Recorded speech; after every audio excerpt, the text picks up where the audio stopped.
Today we'll be going through Labrika's main dashboard features and providing a quick overview of the keyword ranking report. As you can see on this screen, we currently have the site ranking report up. This can be accessed by clicking site ranking and then clicking on the site rankings for your city and search engine of choice. The site rankings for your city of choice are dependent on what you've set in your site settings here, and if at any point you wish to update the site rankings, i.e. your keyword rankings report directly, you can click the update site rankings or click this arrow here and then update any individual report, or you can click start the site audit and run a full audit which updates all of the reports, which can be found down here on the left hand side navigational panel.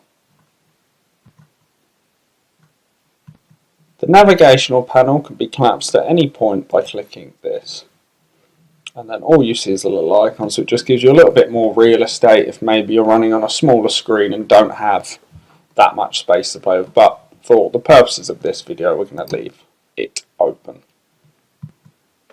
In the main navigational panel here, you'll notice that you can click the drop downs for optimization and keyword grouping. That will bring up the city of choice and search engine, highlighting the pages that need to be optimized and their associated groups. You'll also see your technical site audit here. In here you will see a list of different errors and color codes next to them. Grey represents a informational thing, i.e. there's 8 external files, there's 1 link available for the availability test. Orange represents warning signs and red represents critical errors. When scrolling through this navigational panel here, we would recommend always addressing anything that is in red. Orange you should look at, but it's not essential, but anything in red should be addressed, and as said previously, anything in grey is purely informational. You'll also see in the top bar sections 4 different icons and 1 selection panel. The first panel here is where you select your projects. So say you have 5 different websites, you're most likely going to have 5 different projects, unless you've got different projects for different parts of those websites. So here you would select any of the projects that you wish to look at. The little icon here is where you can add a new site. So this would be if you want to add a new project, set what pages you want to be crawled, how often, and what rankings you want checked. At any point you can always click on the home sign. That will take you to your dashboard, which will display, like here, a list of all of the websites and projects you currently have available. But for ease of navigation we normally just use this here. When you use the home, while it's good you can see all the websites at a glance, it's still an extra step. With this you just click the drop down and select whatever project and site you wish to manage. Over here on the right hand side you can see information about your current plan that you have with Labrika. This will include information such as the tariff plan name, which can be seen here, the amount of credits on your account remaining for this month, and any money that you've added to the account, i.e. to top it up and get extra credits. All of this information can be viewed by simply clicking on the panel. It will show you your plan, the credit allowances you have per month. You can see the credits remaining for this month and any additional balance that you've added to the account that you could then redeem for extra search queries, keyword ranking check queries, or page checking queries. Down here you can also click there and change your plan. If you're with AppSumo, you're not likely to do that. This is for if you want to upgrade your subscription, and also, while unlikely, for AppSumo users that feel, even if they've stacked 3 codes, that they need more credit allowances and thus would then upgrade to a traditional subscription. Over on the left here you can see all your balance history and any top-ups made and what they've been used for. Over on the right hand side here is your support ticket icon. If you click on this, it will show you all of your tickets you've created and also offer you the ability to create a new ticket. We will of course respond as soon as we possibly can. Likewise, when we click on the Essential Elements icon, you can also access the Support tab from here as well. But for ease of access, most people will be using this icon and using this just to manage their account. In addition to the Support tab, you can see in here you've got the My Account. This is where you can change your password, update your email address and other account related matters. Below that you've got the pricing section, and that will show you the pricing of all the different tariffs. Under here you've got add money to your balance. This would be used to maybe update any of the credits for, say, keyword rankings, page credits. Under here we've got the promotional code section. This is where you would click and then add any of your AppSumo codes that you wish to stack, and or any promotional codes that you've been given to use for your traditional Labrika subscription. Under this you'll find the affiliate program. This is where you can get a certain percentage back on every single person that you recommend and get to sign up and use a Labrika subscription. And then of course you've got the logout link. So let's now focus on the right hand side sidebar and see what these different features will do. The sidebar here relates specifically to the reports for the project stated here. So when we click on the download report, this is obviously to download the report, and is only accessible by the link provided. As you can see here, you have the download report section. In this you can download a report for the selected dates. This will automatically match whatever dates you've selected here. And then you can choose exactly how you'll want the report structured. Below this you will see a Get a Link to the Report icon. When you click on this, a report link will be generated. The report is only accessible by users using this specific link.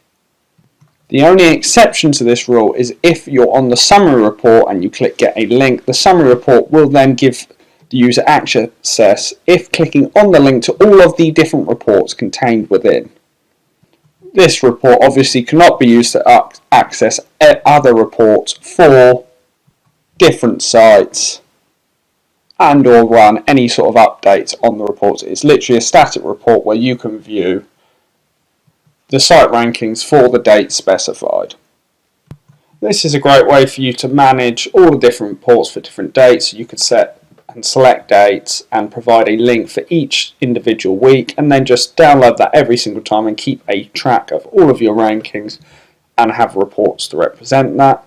If you run an agency per se, you would then click on the file, download it and upload it to your site. It'd be completely white labeled. So you then every single week, depending on how you set it up with your clients, you would be able to give them that link and they could then monitor their rankings. Completely white label, no Labrika markings whatsoever. So this is a very useful tab when dealing with reports, especially if you are SEO agencies and you just want to provide white label reports.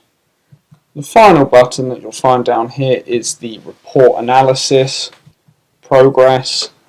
In here, say you've gone to your start the site audit or clicked on start full audit, update site tracking, update technical audit and or update user behavior audit. This would be represented and you'd be able to monitor it here and see what the progress is of your desired report updating. This report will only contain information on reports that have been updated but not opened. As soon as you open the report, it would not be showing in here anymore. So since I've last updated, I updated 4 different reports. However, I've viewed 2 of them, so therefore it's only now telling me that I've finished 2 of the 2 reports. Just a gentle reminder, check these reports, they've been updated.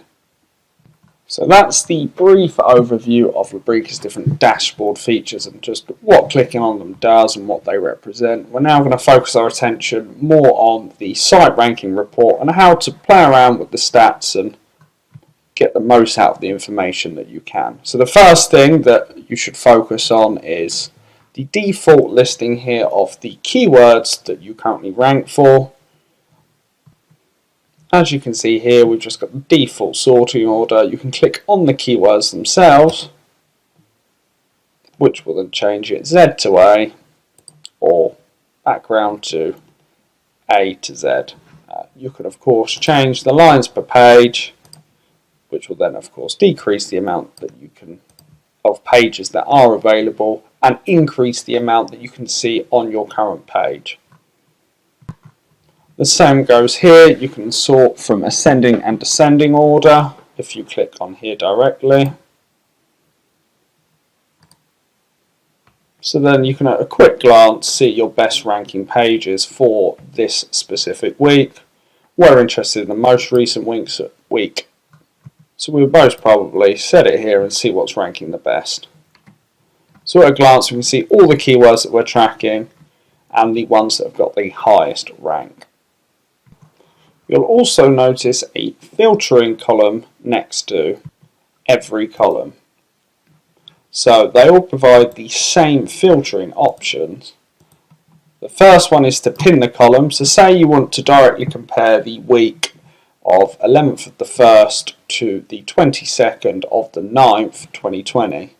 We could just click pin the column and it will move it over to the left, and then you can directly compare it quite easily. This is useful if you want to see if there's been any drastic changes within a certain time frame. So we'll quickly unpin that again. The next option you have is to select the visible columns.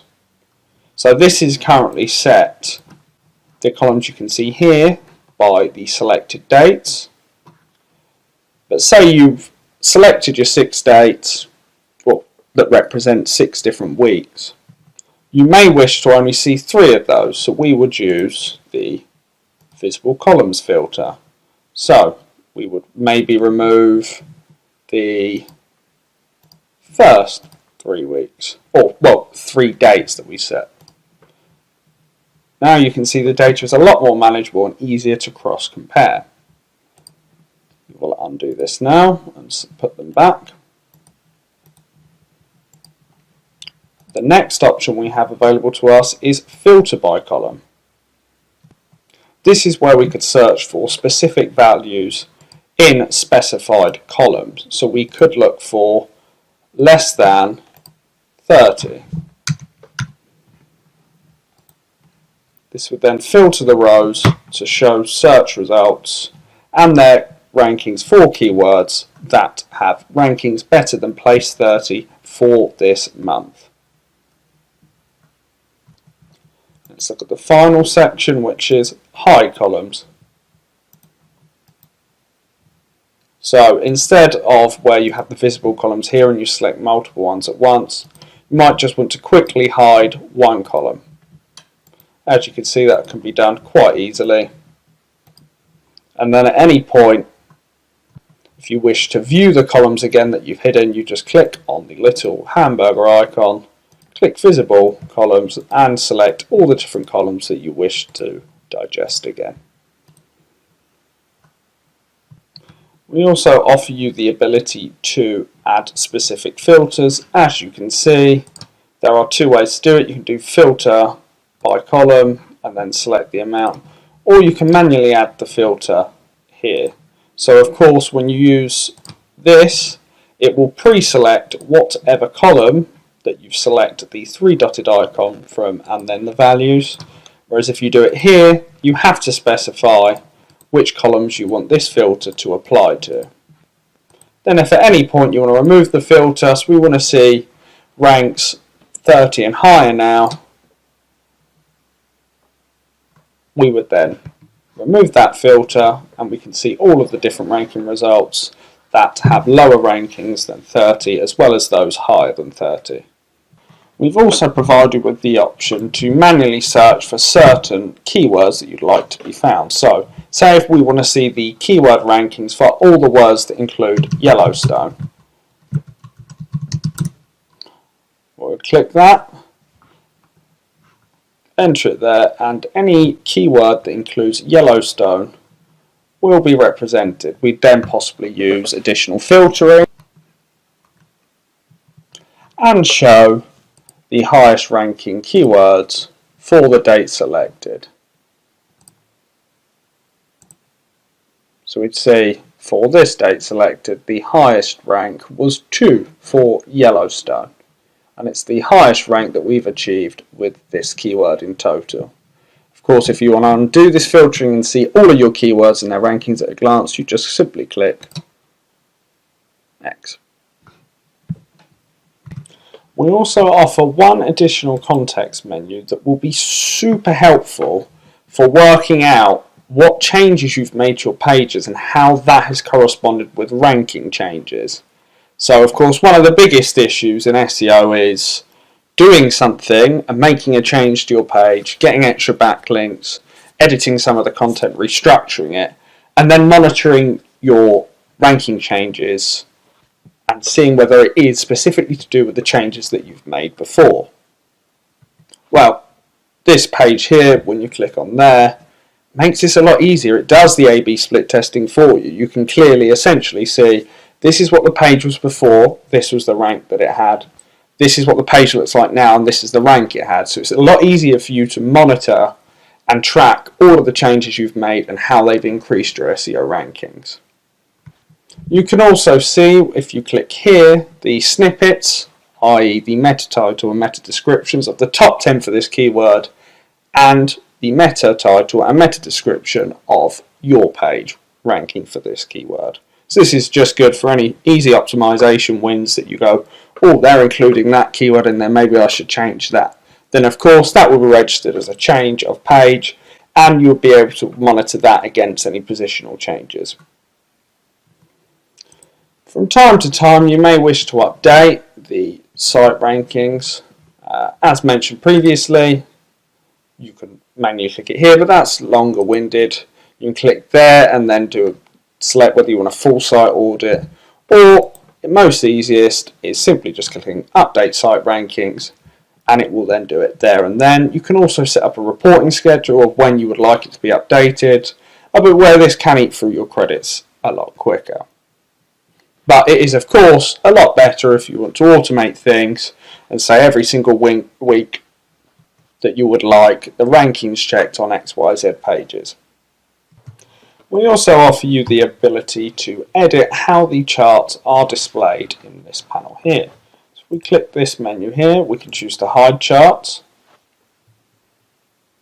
This will then just show you stats, which is not as easy to visualize the data.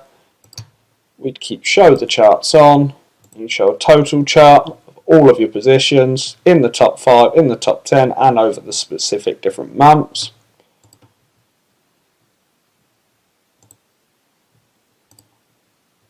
You can then choose what kind of chart you want to see, so charts per 1 month. So you can see all the changes there. Charts per 3 months. Charts per 6 months,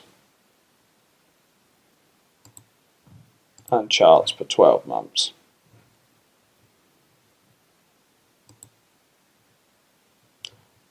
So if we want to show the total chart again, that also gives us the options to save specific charts in PNG here, or if you're using most likely the default way of viewing the charts, which would be this view, you can select specific charts and choose to download them as SVG files or PNG files, and then just copy them into your manual report generating software. This is useful if you're compiling customer reports, but we do always recommend, as said previously, if you are doing it for clients and you have an agency, to just put the file on your website. It's completely white label and it saves you having to manually add all these different charts and results. So I think that's about it for today. I hope you've enjoyed our brief overview of the different features within Labrika, what they mean, and how to utilize this keyword ranking report, which is most likely one of the first things you're going to do on a daily basis just to keep track of how your websites are doing in the search engines. Have a lovely day. And thank you for getting to know Labrika. Yeah, so I think that's about it for today. Thank you for taking the time to view this video, and we look forward to seeing you soon. Have a lovely day. Goodbye.